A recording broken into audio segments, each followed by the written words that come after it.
Good morning students, मैं श्याम बहादुर सिंह आज आपको सेंटेप एग्जामिनेशन 2025 क्लास 12 बायोलॉजी इसका जो क्वेश्चन पेपर है 1 to 70, तो फर्स्ट पार्ट में 1 to 35 का डिस्क्रिप्शन दिया गया है और हम यहाँ डिस्कस करेंगे 36 से लेके 70 क्वेश्चन तक।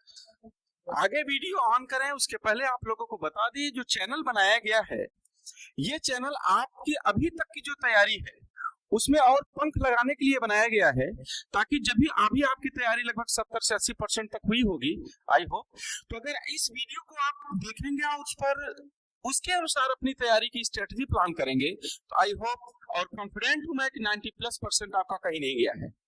और ये वीडियो वैसे बेसिकली तो बनाया गया है बिहार स्टेट बोर्ड के लिए, लेकिन जरूरी नहीं सिर्फ बिहार के बच्चे ही इससे बेनिफिटेड होंगे, चाहे वो सीबीएसई पैटर्न के बच्चे हों, state board other state board के बच्चे हों, आईसीएसई बोर्ड के बच्चे हों, सभी के लिए बेनिफिट है।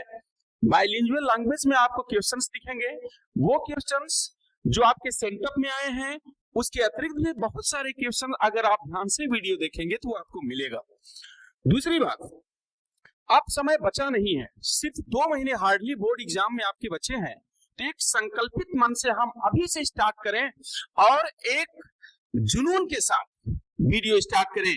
और मेरे साथ आप दोहराइए, एक आर्टिकल में बोल रहा हूं कि उनकी आंखों में नींद कहां जो धुन के सच्चे मत वाले हैं, उनकी आंखों में नींद कहां जो धुन के सच्चे मत वाले हैं।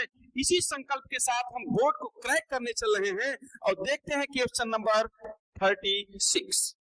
तो पहला क्वेश्चन स्क्रीन पर आपके ये रहा, निम्नलिखित में से किसे अपने शेष जीवन भर प्रतिरक्षा निरोधक ले पड़ते हैं। प्रतिरक्षा निरोधक शब्द आता है, प्रतिरक्षा निरोधक कहते किसको हैं? तो प्रतिरक्षा निरोधक की जब बात आए तो जैसे किसी बॉडी में कोई एडॉप्ट करवा दिया जाए, जैसे ग्राफ्ट ऑर्गन करवा दिया जाए, तो हमारी बॉडी का एक मोटो होता है कि कोई भी फॉरेन बॉडी हमारी बॉडी में आता है तो हमारी बॉडी उसके अगेंस्ट फाइट करती है।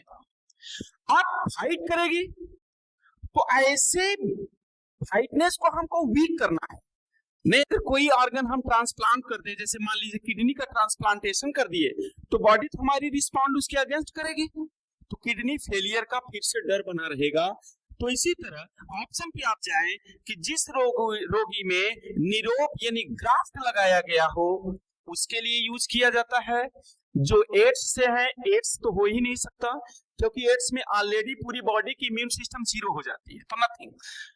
ब्लड ट्रांसप्लांट हुआ हो ये भी नहीं होगा, ये इनहेरिटेड डिजीज है इसमें भी नहीं होगा। तो पहला जो मिलता है वो है ऑप्शन नंबर ए, जिस रोगी में निरोप यानी ग्राफ्ट लगाया जाता है। तो इसका मतलब कि जीवन भर प्रतिरक्षा निरोधक लेने पड़ते हैं किसको? जिसके बॉडी में ग्राफ्ट लगाया गया हो, जैसे किडनी ट्रांसप्लांट किया गया हो, लीवर ट्रांसप्लांट किया गया हो, हार्ट को ट्रांसप्लांट किया गया हो, ऐसे ऑर्गन के लिए हमें जीवन भर प्रतिरक्षा निरोधक लेने पड़ते हैं। अन्यथा की स्थिति में हमारा शरीर ही उस ऑर्गन का विरोध करना शुरू कर देगा और फिर वो ऑर्गन काम करना बंद कर देगा। ओके, नेक्स्ट क्वेश्चन, निम्नलिखित में से कौन कथन लैक्टिक एसिड बैक्टीरिया LAB के बारे में असत्य है? असत्य पूछ रहा है बच्चे। तो लैक्टोबैसिलस बैक्टीरिया लैक्टिक दूध को दही में परिवर्तित करता, बिल्कुल सही बात है। दही में विटामिन B1 की मात्रा बढ़ाता है, अभी इस पर चर्चा करते हैं। पेट में सूक्ष्म जीवों द्वारा उत्पन्न होने वाले रोगों को रोकने में मदद करता है, बिल्कुल सही बात है। LB बैक्टीरिया लैक्टिक अम्ल उत्पन्न करता है, ये भी बिल्कुल सही बात है। तो इसमें जो गलत ऑप्शन है बेटा ऑप्शन नंबर बी, जो ऑप्शन नंबर बी है दही में विटामिन B1 की मात्रा को बढ़ाता है, ये ऑप्शन गलत है।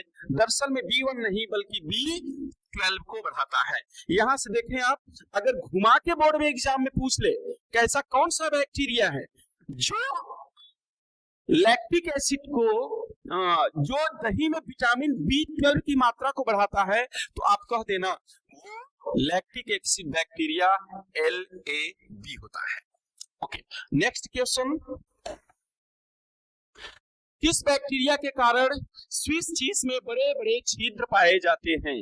स्विस छिद्र, तो ये गाय का जो मिल्क होता है उसके जो पीलेपन होते हैं, उस पीलेपन में जब एक बैक्टीरिया का आक्रमण कराया जाता है तो उसमें छोटे छोटे छिद्र बन जाते हैं, कार्बन डाइऑक्साइड निकलती है और छोटा छोटा छिद्र बन जाता है, उसी को कहते हैं स्विस चीज। अब ये स्विस चीज किससे बना है? तो लैक्टिक एसिड बैक्टीरिया से ये नहीं बनता।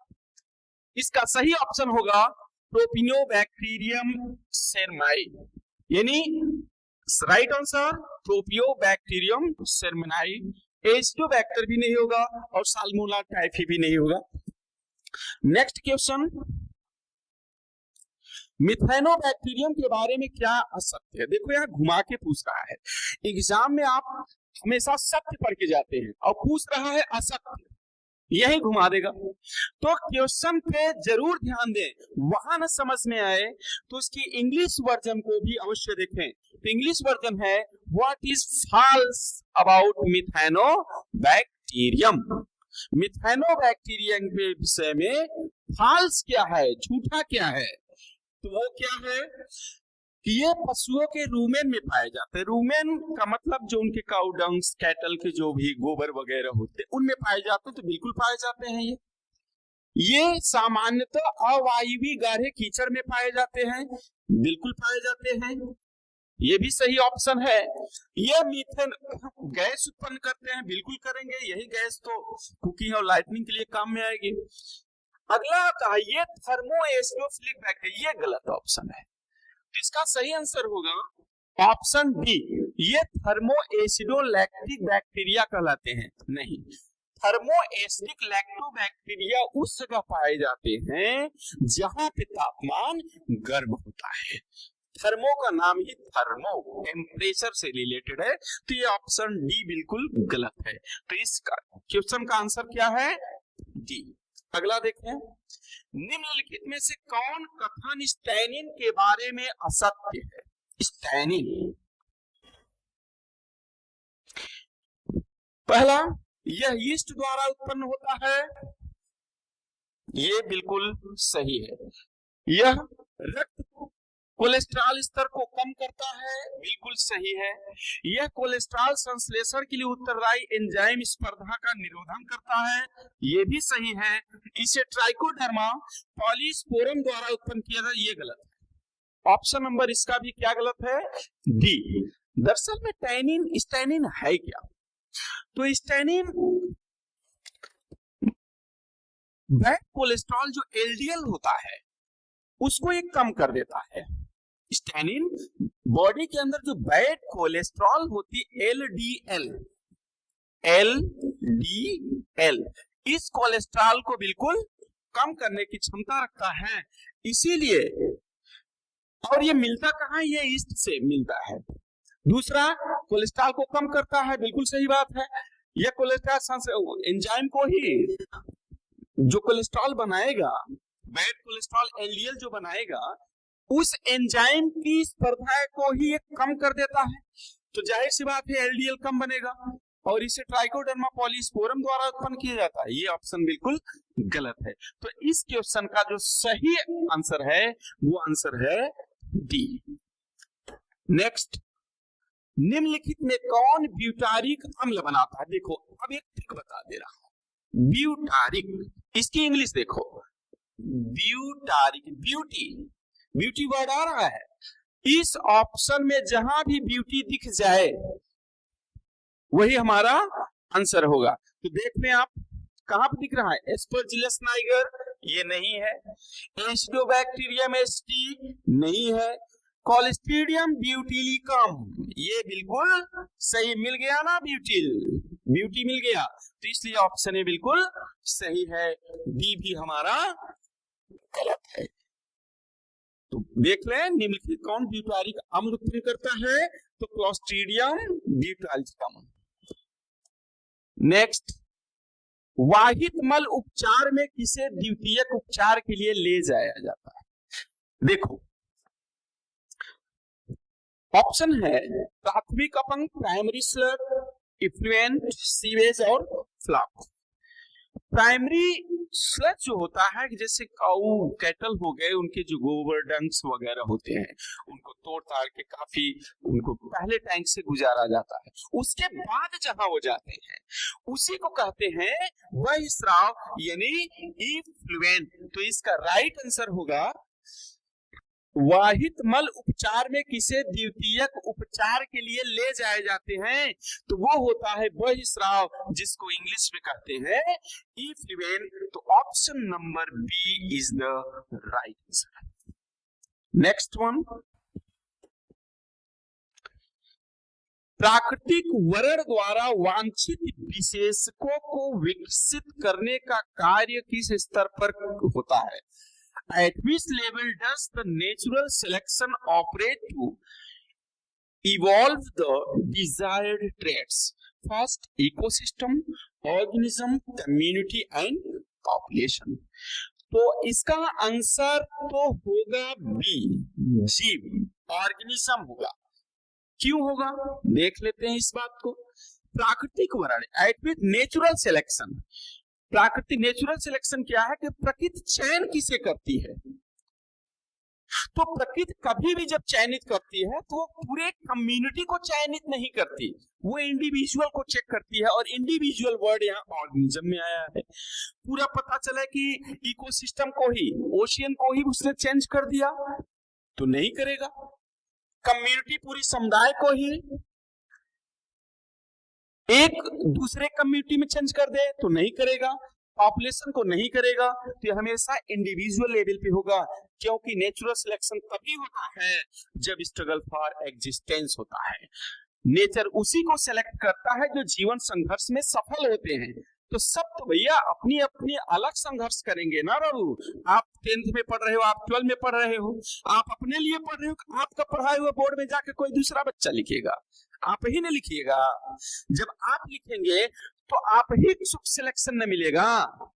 यूपीएससी का एग्जाम होता है, इतने बच्चे बैठते हैं, सेलेक्ट जो अच्छा करेगा तो इंडिविजुअली ही तो सेलेक्ट होता है कि पता चले एक ग्रुप बना लिया, सभी को हमने सिलेक्शन दे दिया, तो ये तो गलत ना है। तो किस स्तर पर होगा? तो जीव स्तर पर होगा, जो बिल्कुल सही है, ऑर्गेनिज्म लेवल पे होता है। अगला देखें, निम्नलिखित में कौन समिष्ट का गुण नहीं है? Which of the following is not a population attribute? देखें, सुपरिभाषित भौगोलिक क्षेत्र में समूह निवास करता है।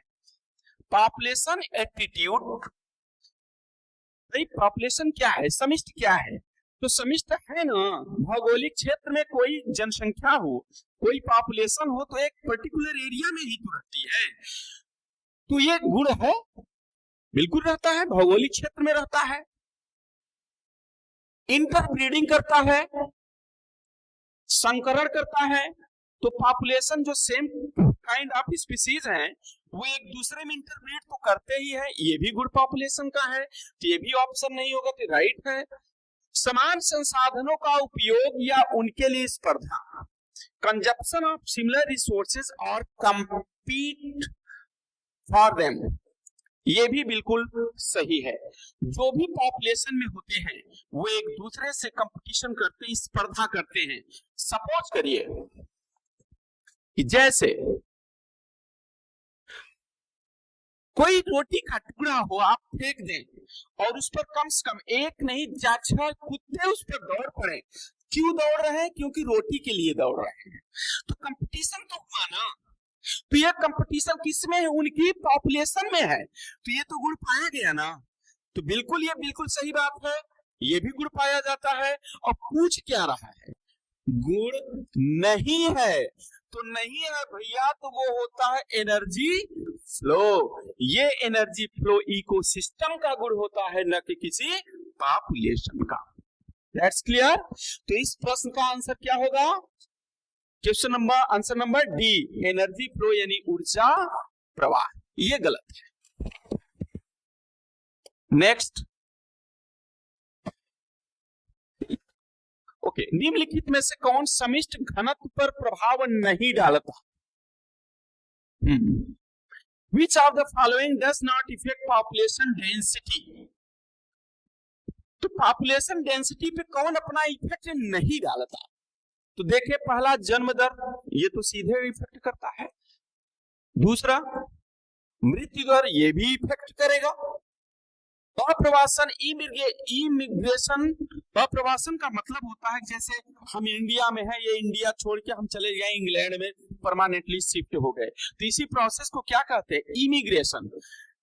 कि एक जीव जब अपने मूल निवास को छोड़कर किसी दूसरे निवास पे स्थायी रूप से निवास करने लगे, उसी घटना को कहते हैं इमिग्रेशन। तो ये भी पॉपुलेशन में देखी जा सकती है, ये भी प्रभाव डालता है, ये भी बिल्कुल सही है। तो है क्या लास्ट ऑप्शन?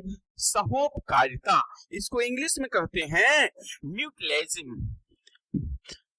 तो सहोपकारिता क्या है? कि जब दो जातियां एक दूसरे से संघर्ष करती हैं या एक दूसरे के साथ रहती हैं, तो वो दोनों लाभान्वित हो जाती हैं, बोथ आर बेनिफिटेड। जैसे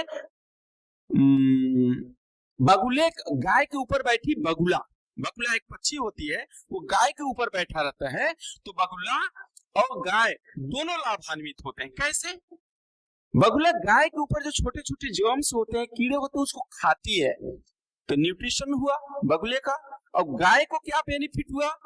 कि वो छोटे छोटे जर्म्स गाय के लिए पैरासाइट का काम कर रहे थे, तो गाय भी लाभान्वित हो गई और बगुला भी लाभान्वित हो गया। तो ये सहोपकारिता किसी भी समिष्ट घनत्व पर कोई प्रभाव नहीं डालता। तो option number D is the right answer for this question, कि which of the following does not affect population density। अगला देखें, निम्नलिखित में से कौन सा पौधा विषैला हृदय ग्लाइकोसाइड्स उत्पन्न करता है? बढ़िया question. which of the following plants produce poisonous cardiac glycosides? स्कैसिया नहीं करता, कैलाट्रोपिस को बच्चे कहते हैं मदार। इसका पूरा नाम है कैलाट्रोपिस प्रोसीरा, इसका बोटेनिकल नेम है कैलाट्रोपिस प्रोसीरा और लोकल नेम है मदार। कैक्टस नागफनी होता है, ये डिजर्ट एरिया में पाए जाते हैं, ये भी नहीं होगा, एफेड्रा भी नहीं होगा। तो इसका सही आंसर होगा कैलाट्रोपिस यानी मदार। मदार क्या रिलीज करता है? कि एक विषैला हृदय ग्लाइकोसाइड्स उत्पन्न करता है। तो इसीलिए मना किया जाता है कि मदार के पौधे का सेवन या मदार के दूध वगैरह इन सब का सेवन नहीं किया जाना चाहिए, क्योंकि उससे पॉइजनस थिंग्स निकलता है, इससे पर्सन की मृत्यु हो सकती है। तो जितना दूर हो सके इससे दूर ही रहा जाए तो बेहतर है, हमारे लिए भी, आपके लिए भी और कम्युनिटी के लिए भी। अगला देखें, क्वेश्चन नंबर 47।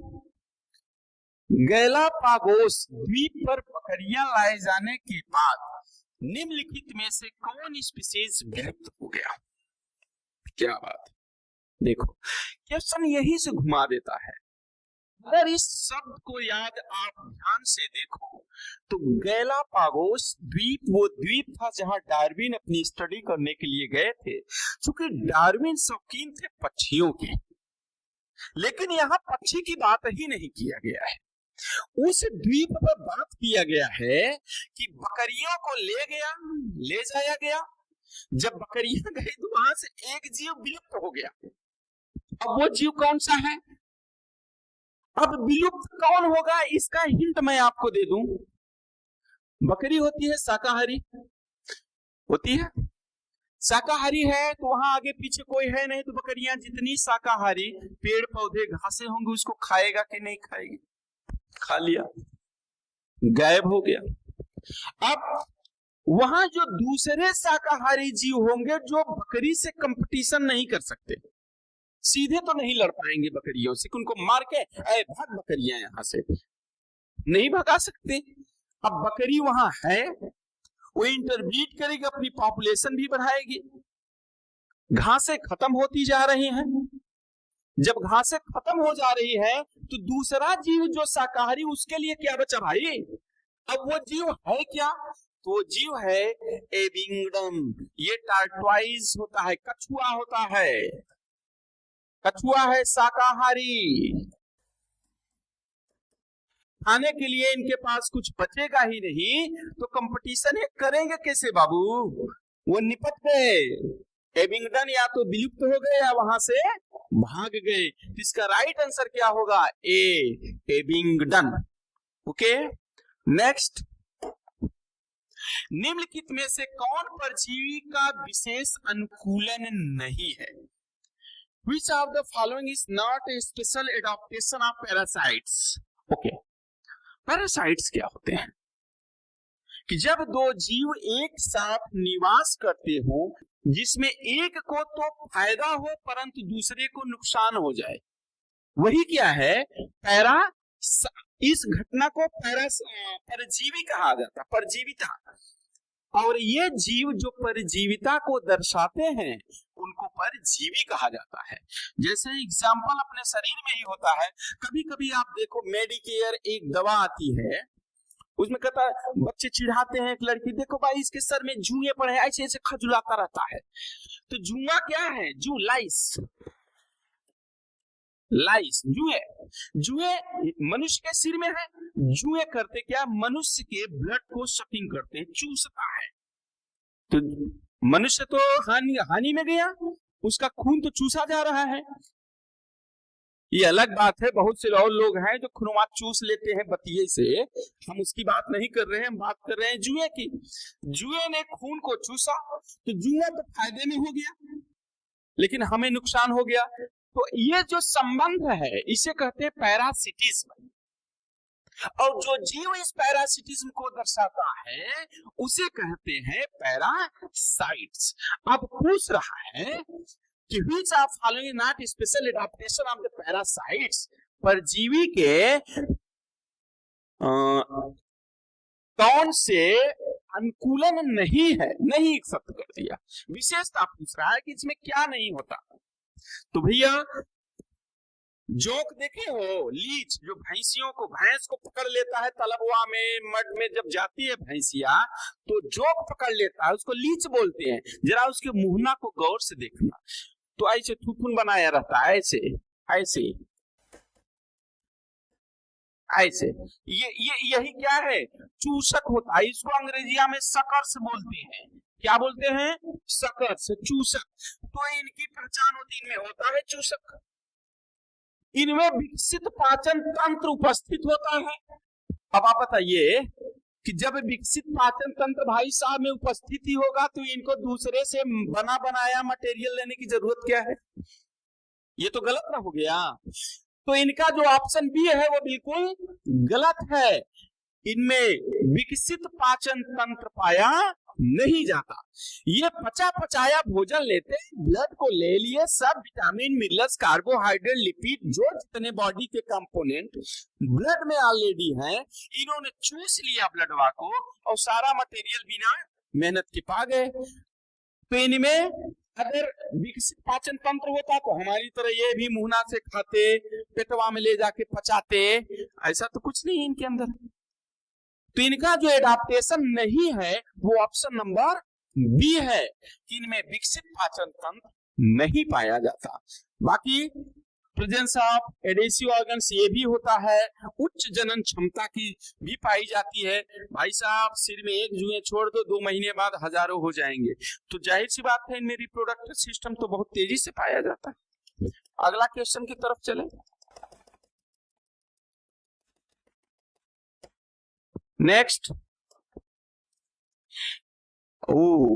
निम्नलिखित में से कौन परागण करने की लैंगिक कपट का सहारा लेता है? वाह। Which of the following takes the help of pseudo population to get pollinated? बहुत मजेदार क्वेश्चन। मैं इस क्वेश्चन का आंसर दूं उसके पहले आप मुझे बताओ, कभी नौटंकी, रामलीला या फिर नाटक वोटक देखे हो जिसमें मेल जो है, लड़कवा है, वो साड़ी पहन लेता है, सूट पहन लेता है, पता नहीं क्या क्या सब मेकअप बना लेता है। किस लिए? दिखने के? बोलो किस लिए? लड़की बनने के लिए। क्या वो लड़की हो जाता है? नहीं होता। लेकिन वो लोगों को बेवकूफ बनाता है कि देखो I am in the female right now, मैं अब महिला हूं। और जो भी थोड़े से दूसरे मिजाज के लोग हो तो उनको महिला मान के बैठ भी जाते हैं भाई साहब।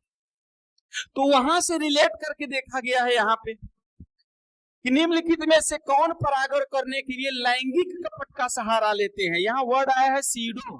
सीडो मतलब होता है फाल्स, झूठा। कॉपुलेशन, रिप्रोडक्शन से रिलेटेड, कॉपुलेशन मैथुन क्रिया। तो अब इनमें से कौन लेगा? तो इनमें से लेगा ऑफरिस। ये ऑप्शन बिल्कुल सही है, ऑफरिस ए अंजीर। देखिए कभी हो सकता है कि आप कोई बता दे आपको कि इसमें अंजीर होता है, तो अंजीर गलत आंसर है, वायोला तो हो ही नहीं सकता, कोमिलेला नहीं है। तो इसका राइट आंसर क्या है? ऑफरिस होता है। ऑफरिस करता क्या है, अपनी जो पंखुड़ियां हैं उसको इस तरह से मॉडिफाइड मिमिक कर लेता है कि वो फीमेल कीट दिखने लगती है। अब जब नर युग्म नर कीट आएगा तो जैसे डांसर होता है, लौंडा डांस करता है साड़ी ओड़ी पहन के, लोग सोचते हैं देखो लड़की नाच रहा है, महिला नाच रही ना, वो तो लड़का है ना, वो तो मूर्ख बना रहा है। उसी तरह ये जो ऑफरिस का पंखुड़ी है वो ऐसे अपने आप को कन्वर्ट कर लेता है जैसे कि फीमेल कीट नजर आ जाए, फीमेल कीट की तरह बिहेव करता है। अब जब मेल कीटवा आएगा तो देखा कि हो रे दादा, अरे ये तो फीमेल है बाबू, ये तो इससे तो कॉपुलेशन करना चाहिए, इससे तो ब्रीडिंग करना चाहिए, तो लग जाता है पंखुड़ी पे। अब लगने का सेंस क्या है कि उसके जो डंकवा है, पैरवा, उस पैरवा में पॉलन ग्रेन चिपका हुआ है। अब जैसे ही पॉलन ग्रेन इस अंजीर की ऑफरिस के पंखुड़ी के पास पहुंचेगा तो वहां पे है स्टिग्मा, स्टिग्मा पे पहुंच जाएगा क्या? Pollen grain. और पॉलन ग्रेन पहुंच गया तो हो गया क्या? पॉलिनेशन हो गया ना, पॉलिनेशन, परागण हो गया ना। अब किसके चक्कर में हुआ? लैंगिक कपट के चक्कर में, क्योंकि मेल कीट नर कीट कंफ्यूज खा गया, कंफ्यूजन में पड़ गया कि दरअसल में ये ऑफरिस का पंखुड़ी है कि ये हमारे ही जात की मादा कीट है। इस चक्कर में वो कपाट लैंगिक दर्शा के निकल गया और अंजीर का काम तो फाइनल ना हो गया, उसका काम बन गया, जिसलिए उसने मॉडिफिकेशन किया था, अपने आप को मिमिक किया था, उसका काम पूरा हो गया। तो इसका सही आंसर क्या होगा? ऑफरिस। फिर से एक बार इसको देख ले, एग्जाम में बहुत इंटरेस्टिंग क्वेश्चन है और घुमा के पूछ ले कि ऐसा कौन सा पौधा है जो मिमिक्री शो करता है अपने लैंगिक कपट के लिए। तो ऑफरिस होता है, इसकी पंखुड़ियां मादा कीट की तरह बिहेव करती हैं और लगता है नर कंफ्यूजन में हो जाता है कि दरअसल में मेरी इस प्रजाति की मादा कीट है कि पुष्प है। इसी चक्कर में कंफ्यूजन खा के वो सीडो कॉपुलेट कर लेता है और यही घटना कहलाती है सीडो कॉपुलेशन। किसमें देखा गया? ऑफरिस में देखा गया। आई थिंक ये बात आपको समझ में आ गया होगा। यहाँ बहुत से गायक भी ऐसे हैं जो फीमेल का रोल प्ले कर लेते हैं, उन्हीं को दिमाग में रखना कि कुछ लड़के भी हैं जो लड़कियों का रूप बना लेते हैं। ऐसा वाला उदाहरण जब दिमाग में रखोगे तो जीवन में नहीं भूलेगा। बस यही देखना, लड़कवा लड़की बन गई थी तो ऑफरिस इज द राइट आंसर। आगे चलें। आकलित जातियों में कितने प्रतिशत जंतु हैं? देखिए तो इसका सही आंसर है 70% के आसपास या 70% से थोड़ा सा ऊपर अभी तक जो ज्ञात जातियां हैं उनमें जंतु पाए जाते हैं। तो इसका right answer is the 70%। Next,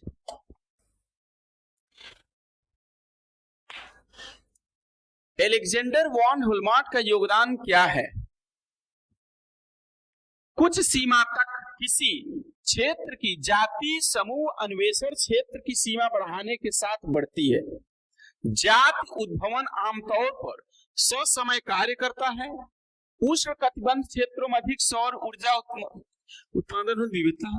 अगला है नियत पर्यावरण नीचे की विशिष्टीकरण को संवर्धित करता है। इसका सही आंसर होगा ऑप्शन नंबर 1। तो कुछ सीमा तक किसी जाति समूह का अन्वेषण क्षेत्र की सीमा बढ़ाने के साथ बढ़ती है।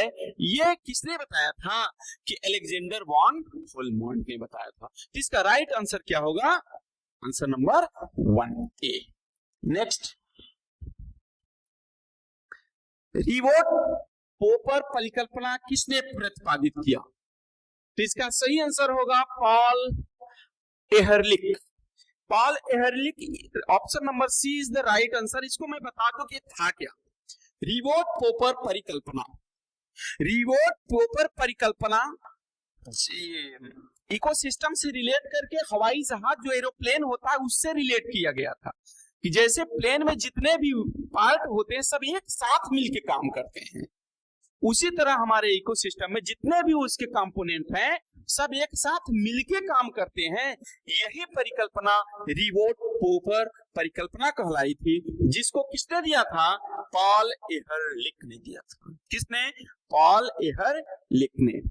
जहाज याद रखना, जहाज के जितने पुर्जे हैं वो सब मिलके एक फंक्शन को प्ले करते हैं, उसी तरह इकोसिस्टम में जितने भी कंपोनेंट हैं वो सब मिल के एक फंक्शन प्ले करते हैं। इसी परिकल्पना को किसने दिया? पॉल एहरलिख, जिसे रिवोट पोपर परिकल्पना के नाम से जाना जाता है। तो याद रखिएगा इस बात को, जहाज याद रखना तो याद रहेगा। नेक्स्ट, निम्नलिखित में से कौन जाति स्पीसीज हमारे लिए विदेशी नहीं है? जो देसी जातियां जो इंडिया में पाई जाती हैं तो वो है मैग्नीफेरा। मैग्नीफेरा मतलब आम। आम हमारे देश की जाति है, ये विदेशी जात नहीं है। ओके, बाकी लैंटेना भी विदेशी है, हाइसियंथ विदेशी है, पार्थेनियम ये सब विदेशी हैं। तो मैग्नीफेरा जो है वो क्या है? देसी है, ये हमारे लिए इंडियन स्पीसीज है। ओके, दुनिया में कुल कितने जैव विविधता हॉटस्पॉट पाए जाते हैं? हॉटस्पॉट मोबाइल चलाते हो ना, वो हॉटस्पॉट ना देख लेना कि हॉटस्पॉट ऑन किया दूसरे को नेट शेयर करना शुरू कर दिया। बाबू वो हॉटस्पॉट नहीं होता। हॉटस्पॉट इकोलॉजी का एक टर्म है जो एक विशेष क्षेत्र होता है, ऐसा क्षेत्र जिसमें बहुत सी जातियां निवास करती हैं, उसे कहेंगे हॉट स्पॉट क्षेत्र। जैसे बे ऑफ बंगाल, बंगाल की खाड़ी भी एक हॉट स्पॉट है। हिमालय के क्षेत्र जो हैं वो भी हॉट स्पॉट क्षेत्र में आते हैं। तो हॉट स्पॉट मोबाइल से रिलेट न करके देख लेना, करे यहाँ मोबाइल का क्या पूछ लिया हॉट स्पॉट, तो गलत है, इसको ना लेना। तो हॉट स्पॉट का मतलब ऐसा क्षेत्र जहां पे एक पर्टिकुलर एरिया, विशेष क्षेत्र में बहुत सी जातियां निवास करती हो, उन्हें कहेंगे हॉट स्पॉट। अब देखो पूछ रहा है दुनिया में वर्ल्ड में कितने हैं, तो यहाँ पे वर्ल्ड में अब है टोटल 36, लेकिन ऑप्शन में दिया है 34। तो 34 को आप बिल्कुल राइट मान के टिक कर देना। पहले 34 ही था, 2 हॉट स्पॉट नए खोजे गए हैं जो उनको जोड़ दिया गया है, तो है 36, लेकिन कभी कभी पुराने डेटा को उठा के 34 ही दे देता है। तो ऑप्शन में आपके 36 नहीं है तो आप 34 ही दे देना, आंसर आपका बिल्कुल सही होगा, लेकिन याद रहे होता 36 है। निम्नलिखित में से किसमें 2 जातियों को हानि होती है? हाँ, पढ़ाऊं आगे कुछ थोड़ा सा चल हो जाए आप लोगों का। हानि होती है, 2 जातियां हैं, हानि भी हो रही है, इसी से रिलेटेड। अब निम्नलिखित में से किसमें, तो पहला ऑप्शन है सहोपकारिता, स्पर्धा, परजीविता और परभक्षण। अभी सहोपकारिता को मैंने बताया दोनों लाभ हो जाते, दोनों को लाभ मिलता है। पैरासिटीज में ये भी मैंने बता दिया, एक को हानि एक को लाभ होता है। प्रीडेशन तो शिकार से रिलेटेड है, इससे कोई मतलब नहीं है। तो बचा क्या? कंपटीशन।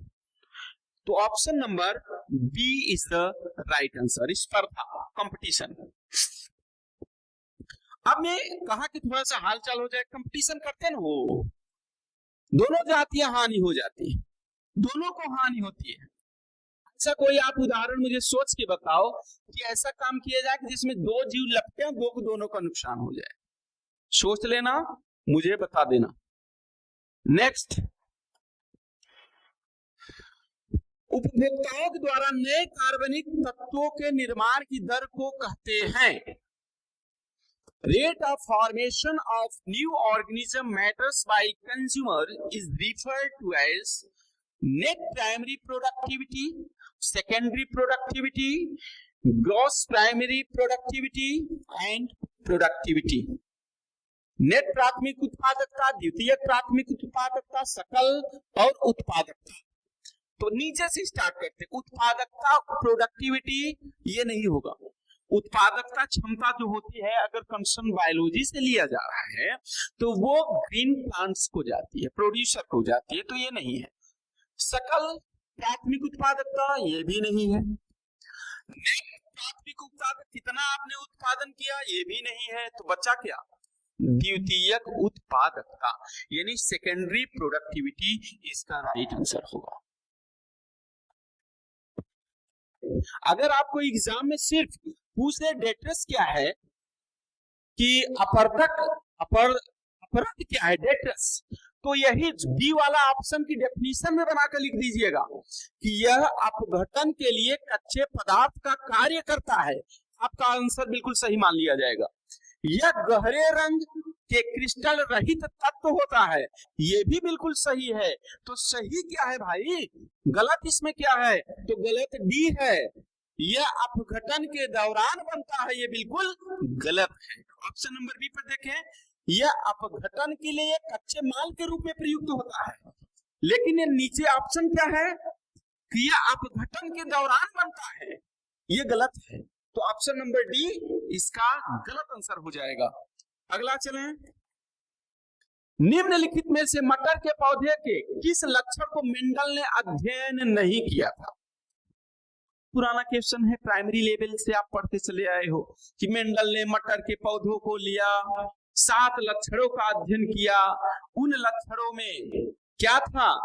तने की ऊंचाई भी थी, फूल का रंग भी था, बीज का आकार भी था, लेकिन पत्तियों की स्थिति के विषय में उन्होंने कोई जिक्र नहीं किया था। तो इसका तो सीधा आंसर है ऑप्शन नंबर डी, पत्तियों की स्थिति का वर्णन ग्रेगर जॉन मेंडल साहब ने अपने प्रयोग में नहीं किया था। तो इसका राइट आंसर कहां जाएगा? पत्तियों की स्थिति।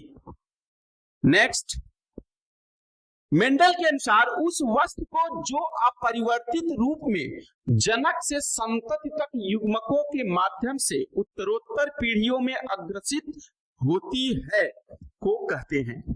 अंग्रेजी में सुन लें। According to Mendel the thing which is being steadily passed down unchanged from parent to offspring through the gametes over successive generation is referred to as. Option number first, gene, factor, allele and neutron. इसका right answer होगा factor, option number B.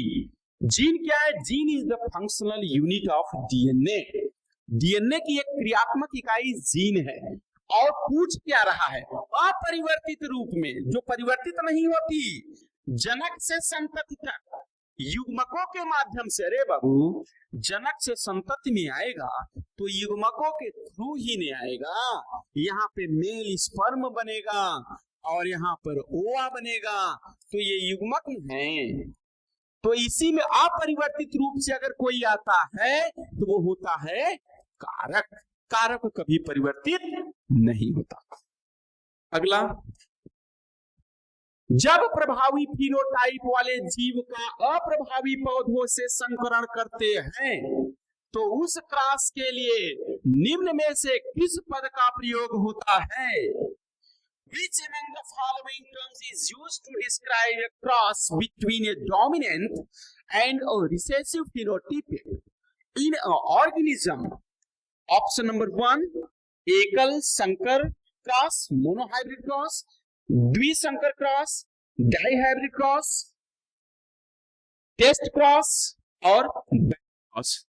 अब इसमें से आप मुझे बताओ, आपने unit second जब स्टार्ट किया उसमें सबसे पहला चैप्टर ही मेंडेलियन इनहेरिटेंस आ गया।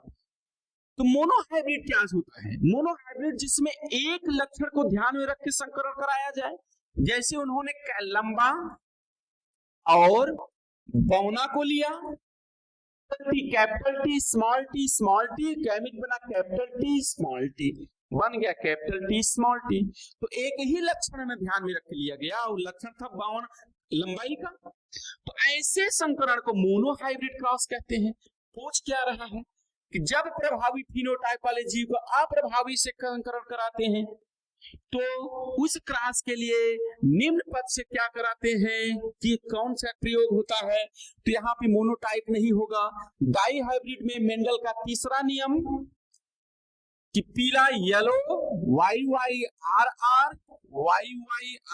यहाँ पे दो कैरेक्टर लिया गया, एक तो लिया गया रंग, दूसरा लिया गया आकार, रंग और आकार। तो ये द्विसंकरण हो गया। तीसरा हुआ परीक्षार्थ संकरण। परीक्षार्थ संकरण का मतलब क्रॉस। ये ऑप्शन बिल्कुल सही होगा। क्यों होगा?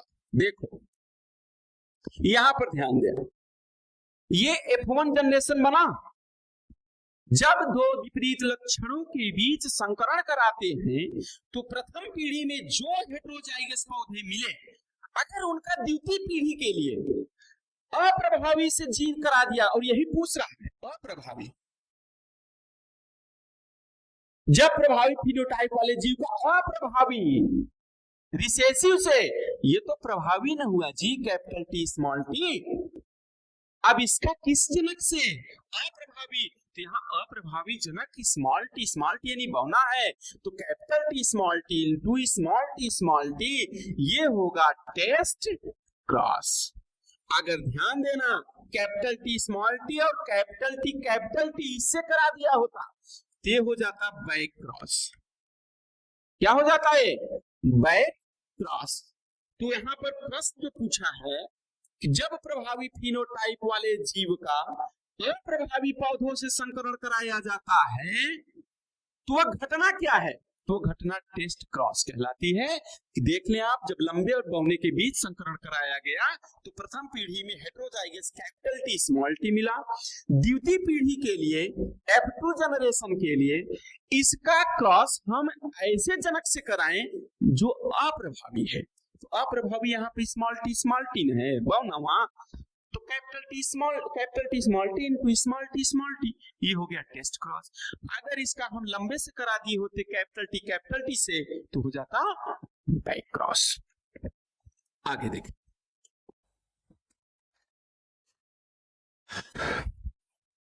एक होता है ना, पढ़ते पढ़ते हम बीचवा में बोर हो जाते हैं। देखो ये भी हमको बोरियत से बचाने के लिए क्वेश्चन आ गया, Which of following pair demonstrate the codominance? कहते हैं ना, कर इतना बुलंद हौसला ए बंदे कि खुदा भी पूछे तेरी रजा क्या है। तो बेटा, बच्चे बच्चियों, इस क्वेश्चंस को देखो और आंसर करने की कोशिश करो। ये हमसे ही रिलेटेड है, हमारे लिए ही बनाया गया है क्वेश्चन। क्या है कि which of the following pair demonstrate codominance? Codominance है क्या? अभी इसके ठीक पहले हम क्वेश्चन पे आए तो मेंडल से रिलेटेड बातें हुई थी। मेंडल ने कितने नियम दिए? 3। पहला लॉ ऑफ डोमिनेंस, दूसरा प्योरिटी ऑफ गैमेट और जिसको हम लॉ ऑफ सेग्रीगेशन कहे, तीसरा लॉ ऑफ इंडिपेंडेंट असॉर्टमेंट। ये 3 नियम थे, लेकिन बहुत से ऐसे केसेस हैं जहां पे मेंडल का नियम का फॉलो पूरी तरह नहीं हुआ तो उनको अपवाद मान लिया गया। भैया साइंस में बड़े अपवाद होते हैं, क्या करिएगा, साइंस में अपवादों का भरा है। जब कुछ ना समझ में आए तो उसको एक नाम दिया जाता है अपवाद, कि आप मेरे रूल को फॉलो नहीं कर रहे हो, चलो मैंने आपके लिए एक नया रूल बना दिया, आप अपवाद में गए। तो मेंडल के 2 अपवाद हैं। पहला इनकम्प्लीट डोमिनेंस, इनकम्प्लीट डोमिनेंस जिसको अपूर्ण प्रभाविता का नियम कहते हैं, अपूर्ण प्रभाविता का नियम। और दूसरा होता है कोडोमिनेंस, सह प्रभाविता का नियम।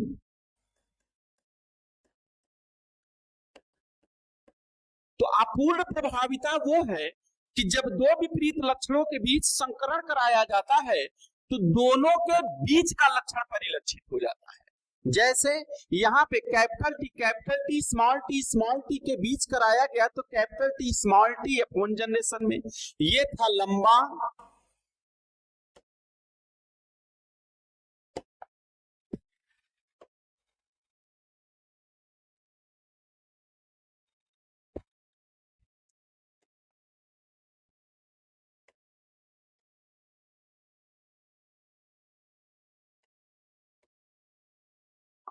ये था लंबा और ये था बौना।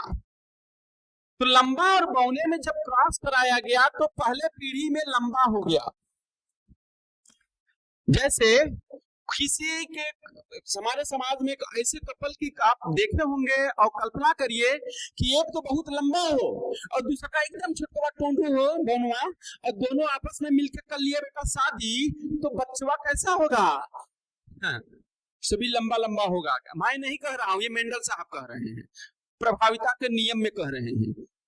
लेकिन यहाँ पे उल्टा होगा, इनकम्प्लीट डोमिनेंस में होगा कि जब दो विपरीत लक्षणों के बीच के संकरण कराया जाता है तो दोनों के बीच का लक्षण आ जाता है।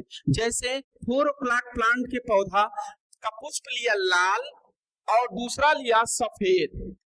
लाल को कहा आर आर, सफेद को कहा R R, capital R small R, बल्कि बल गया capital R small R, upon generation. अब बताइए मेंडल साहब, ये अपवाद जी, मेंडल साहब कहते हैं लंबू और बौनू का जब शादी कराओगे तो बेटा बच्चे सब लंबा लंबा होगा, प्रभावी नहीं है, लक्षण आएगा लंबा बौने पर प्रभावी होता है।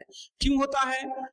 अरे यार डीजे डांस करते हो शादी में ना, जितने लंबे लंबे की बौनवा आ जाए तो उसको लतवाना है, हट हट हट हट, तुमको हम नहीं, हट हट साइड, बेचारा खाता फिरता है, अपनी प्रेजेंस भी दे नहीं पाता, तो एक्सेसिव है। उसी तरह लंबा बौने पर प्रभावी है, तो प्रभावी लक्षण दिखा लंबा।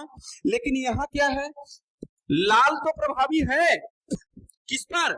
सफेद पर। होना चाहिए था क्या? लाल, लेकिन लाल ना होके होता क्या है? पिंक, गुलाबी कलर, पिंक कलर। कभी भी हम लोग बचपन में मिलाते थे ना कलर, ललका में डाल दिया सफेद का तो बन गया गुलाबी कलर। तो कौन सा कलर बना? गुलाबी कलर। तो देख लीजिए आपके सामने है कि जब दो विपरीत लक्षणों के बीच संकरण कराया जाता है तो दोनों के बीच का लक्षण परिलक्षित होता है। ये मेंडल का पहला अपवाद है मेंडल नियम के, इनकम्प्लीट डोमिनेंस। लेकिन यहाँ पूछ रहा है कोडोमिनेंस, सप्रभाविता का नियम। तो सप्रभाविता का नियम कहता है कि जब दो विपरीत लक्षणों के बीच संकरण कराया जाएगा तो दोनों लक्षण एक साथ परिलक्षित होंगे, बीच का नहीं, प्रभावी नहीं, दोनों साथ। कहेंगे तुम गए तो हम कहीं नहीं जाएंगे जी, हम चलेंगे। जैसे बेस्ट एग्जांपल कुत्तों में देख लीजिए, पशुओं के त्वचा के रंग में ज्यादा दिखाई देता है कि अगर कोई करीबा सांड घूम रहा है मेल पार्टनर और व्हाइट रंग की काऊ से उसने इंटरब्रीड कर दिया, रिप्रोड्यूस कर दिया, तो उसका बच्चा चितकबरा होता है, धब्बा धब्बा, करिया पेंट, काले रंग का और सफेद रंग का, दोनों बॉडी में रंग पाए जाएंगे। इसी को कहते हैं कोडोमिनेंट, कि जब दो विपरीत लक्षण आपस में संकरण करेंगे तो दोनों लक्षण एक साथ परिलक्षित होते हैं। जैसे काला और सफेद, बीबी और बीबी, बन गया बीबी, ये हो गया रोन, चितकबरा। जैसे बकरियों के लक्षण देखो, काले रंग का मेल पार्टनर हो या फीमेल पार्टनर और सफेद रंग का मेल या फीमेल, दोनों एक दूसरे से क्रॉस करते हैं तो बच्चा चितकबरा, कहीं कहीं सफेद रंग दिखेगा उसके शरीर पर, कहीं कहीं काला रंग दिखेगा, तो दोनों रंग माना दिखा जी। इसी को कहते हैं रोन यानी चितकबरा। इसने भी मेंडल के नियम का पालन नहीं किया। तो ये अपवाद में आ गए। जब अपवाद में आ गए तो उसी को कहा गया कोडोमिनेंस, और इसी कोडोमिनेंस की बात की गई है यहाँ पे। देखिए पहला ऑप्शन है, देखो बॉडी में होता है दो तरह के एंटीबॉडी, ए और बी। कोडोमिनेंस में मैंने आपको बताया कि जब ललका करियवा सांड और उजरकी गाय के बीच संकरण होता है तो न करियवा आएगा न उजरका आएगा। करियवा कहेगा हम आगे तो उजरका कहेगी हम आगे, कहें चलो दोनों आ जाओ। तो ये मेंडल का अपवाद हो गया, देखो चितकबरा आ गया। तो ये दोनों आएंगे, कोई किसी को हाइंड नहीं करेगा। तो जिस ऑप्शन में दोनों एंटीबॉडी दिख जाए वही ऑप्शन बिल्कुल सही है। तो इसमें ए तो दिख रहा है लेकिन यहाँ कुछ नहीं है, इसमें बी तो दिख रहा है लेकिन यहाँ कुछ नहीं है। लेकिन बी वाले में जरा गौर से देखो, ये भी दिख रहा है और ये भी दिख रहा है, तो दोनों एंटीबॉडी दिख रहे हैं, इसका मतलब ये कोडोमिनेंस है। तो आंसर आपका इसमें क्या सही हो जाएगा कि निम्नलिखित में से किसके बीच सहप्रभाविता होती है, तो वो ए और आई बी। दरअसल में हमारा ब्लड होता है, immuno, I stand for immunoglobulin. Immunoglobulin के ऊपर एंटीबॉडी ए लगे रहे तो आई ए और बी लगी रहे तो आई बी। ये आई बी जो होता है ये ब्लड ग्रुप ए बी को रिप्रेजेंट करता है। जिसका ब्लड ग्रुप ए बी होगा वो रिप्रेजेंट करेगा कोडोमिनेंस को इस प्रश्न के अनुसार। बाकी डिफिकल्ट चीजें जब जनरल क्लास चलेंगे तो इसमें बताऊंगा कैसा क्यों होता है। यहाँ पर फिलहाल इतना काफी। तो इस प्रश्न का आंसर ऑप्शन नंबर बी, आई ए और आई बी। अगला, निम्नलिखित में से कौन कथन मार्गन के द्वारा ड्रोसोफिला मेलनोगास्टर पर काम करने का कारण नहीं था? मार्गन एक बहुत चर्चित नाम, कि मार्गन ने के द्वारा ड्रोसोफिला मेलनोगास्टर पर काम करने का कारण नहीं था। मार्गन ने अपने जो प्रयोग किया था वो ड्रोसोफिला पर ही किया था। अब इसमें से ऐसा कौन सा कैरेक्टर था जो जिसके बेस पर उन्होंने प्रयोग नहीं किया? तो देखें, उन्हें प्रयोगशाला में सरल कृत्रिम माध्यम पर विकसित किया जा सकता था, कर सकते हैं। तो ये तो माध्यम था। वे अपना जीवन चक्र 2 सप्ताह में पूरा करते हैं, ये भी बिल्कुल बात सही है। तीसरा, इनमें लिंगों का विभेदन स्पष्ट नहीं था।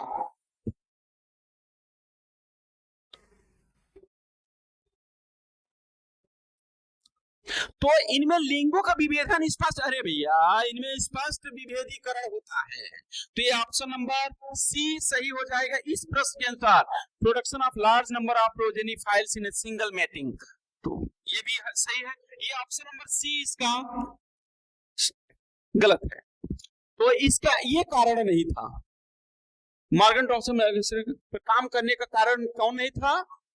कि इनमें लिंगों का विभेदन स्पष्ट नहीं था। ये ऑप्शन बिल्कुल गलत है।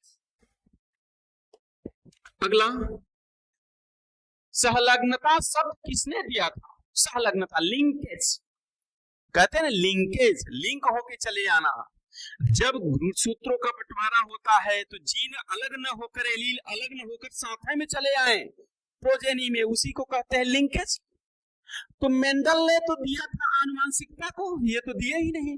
सटन बावेरी ने दिया था chromosomal theory of inheritance, chromosomal theory of inheritance, तो ये भी नहीं। कोरेंस, ये भी नहीं है। ऑप्शन डी मॉर्गन, मॉर्गन इसका ऑप्शन बिल्कुल सही है। तो लिंकेज शब्द को किसने दिया था? मॉर्गन ने दिया था। अगला, निम्नलिखित में से कौन बहुजीवी वंशागत का उदाहरण है?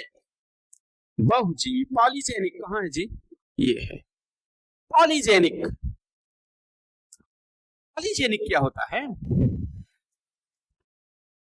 कि जिस कैरेक्टर को, देखो जीन का एक फंडा होता है, one gene one enzyme hypothesis. एक जीन किसी एक लक्षण को ही कंट्रोल करता है, लेकिन अगर जब एक ही लक्षण को कंट्रोल करने के लिए एक से अधिक जीन की आवश्यकता पड़ जाए तो उसी घटना को कहते हैं पॉलीजेनिक। तो ए बी ब्लड ग्रुप हमारा पॉलीजेनिक नहीं होता। मानव के त्वचा का रंग ये पॉलीजेनिक होता है, मानव के त्वचा का रंग ये पॉलीजेनिक होता है, क्योंकि इसमें क्वांटिटेटिव जीन आ जाती है। जो डिसाइड करती है कि एल्बाइनो होगा कि निग्रो होगा कि मुलेटो होगा कि डार्क होगा कि लाइट होगा। तो पॉलीजेनिक का उदाहरण हमारी जो त्वचा है उसका उदाहरण पॉलीजेनिक का मानव त्वचा, human skin colour is the example of polygenic inheritance. Next, उस विकार को क्या कहते हैं जिसमें हीमोग्लोबिन बनाने हेतु तो आवश्यक ग्लोबिन की किसी श्रृंखला की संश्लेषण दर में कमी के कारण होती है। Which of the following disease is caused by a decrease in the rate of synthesis of globule chains essential to the form hemoglobin? Sickle cell anaemia, इसमें आरबीसी का शेप चेंज हो जाता है, तो ये तो नहीं है। फिनिल कीटोन यूरिया, ये भी नहीं है। हीमोफीलिया जेनेटिक डिसऑर्डर होता है, एक्स लिंक्ड इनहेरिटेंस में आएगा, नहीं है। तो बच्चा क्या भैया, थैलीसीमिया।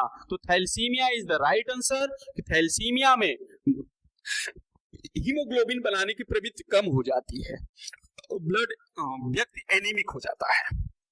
नेक्स्ट, नाइट्रोजनी क्षार किस बंधन द्वारा डीऑक्सी राइबोस शर्करा 1C हाइड्रोक्सिल OH से जुड़ता है? Which type of bond links the nitrogenous bases to the deoxyribose sugar 1C hydroxyl OH? तो फास्फोडाइस्टर बांध ये नहीं होता, एन ग्लाइकोसिडिक बांध होता है। तो जो ये बॉन्ड होता है नाइट्रोजन क्षार को बांधने की, जो डीऑक्सीराइबोस शर्करा में डीएनए में, वो होता है एन ग्लाइकोसिडिक बॉन्ड होता है। बाकी ये तीनों ने पेप्टाइड बॉन्ड तो आपको प्रोटीन में मिलेगी, एस्टर बॉन्ड लिपिड में मिलेगा। निम्नलिखित में से कौन कथन हिस्टोन के बारे में असत्य है?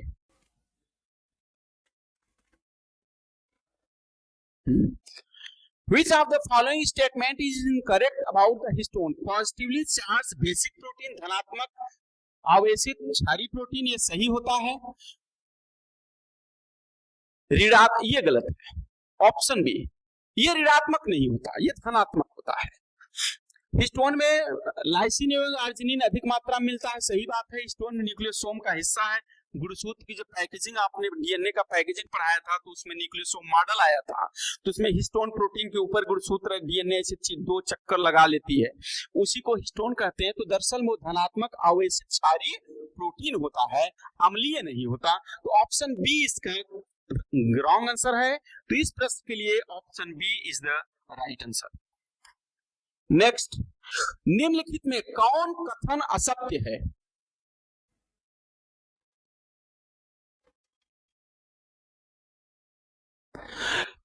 यूकैरियोट में जीन विखंडित होते हैं, बिल्कुल होते हैं।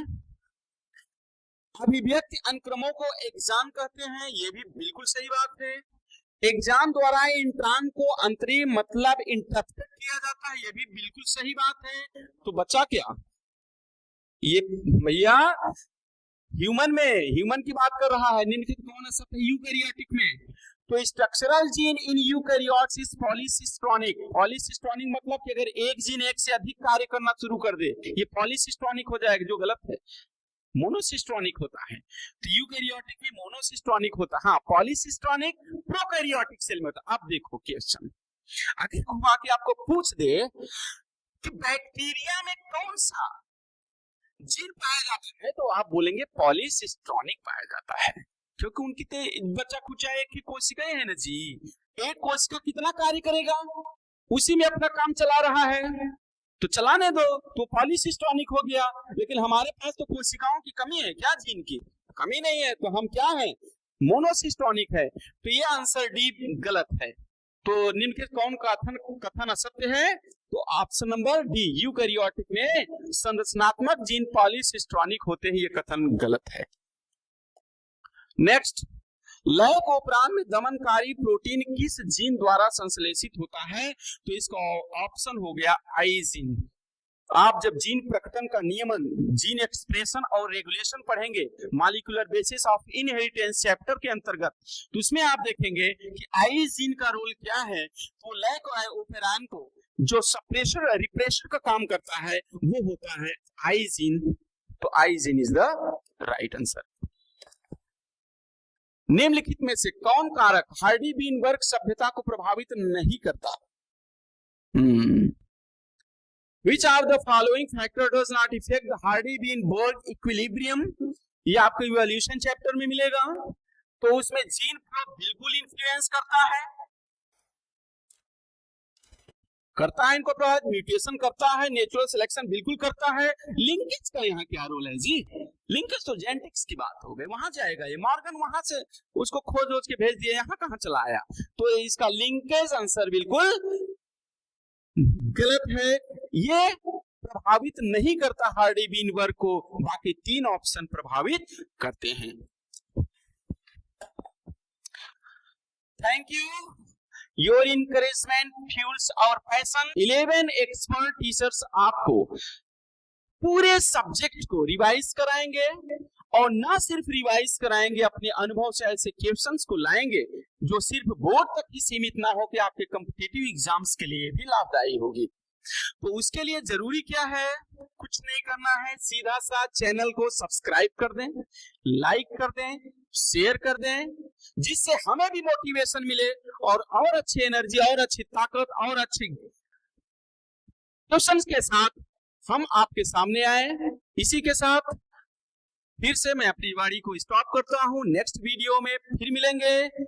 आपका दिन शुभ हो, आप खुश रहें, मस्त रहें, बिना किसी टेंशन के पढ़ाई करें, अपने आप में प्रसन्न रहें। अगर एग्जाम का प्रेशर है तो उसको हटा लें, क्योंकि प्रेशर से कुछ होने जाने वाला नहीं है। अपने आप को प्रेशर कुकर में बना लेना, ठीक है? फिर 70 क्वेश्चंस में 36 से 70 क्वेश्चन यानी 35 क्वेश्चंस को मैंने उसका डिटेल बताया, क्यों ऑप्शन होगा, क्यों नहीं होगा, तमाम तरह की जानकारी आपको मिली। फिर से आपसे एक रिक्वेस्ट है बच्चे, इस वीडियो को, इस चैनल को अगर आप शेयर करेंगे, सब्सक्राइब करेंगे, लाइक करेंगे, हमें भी मोटिवेशन मिलेगा, हम भी और अच्छी मेहनत के साथ आपके सामने हमेशा आएंगे।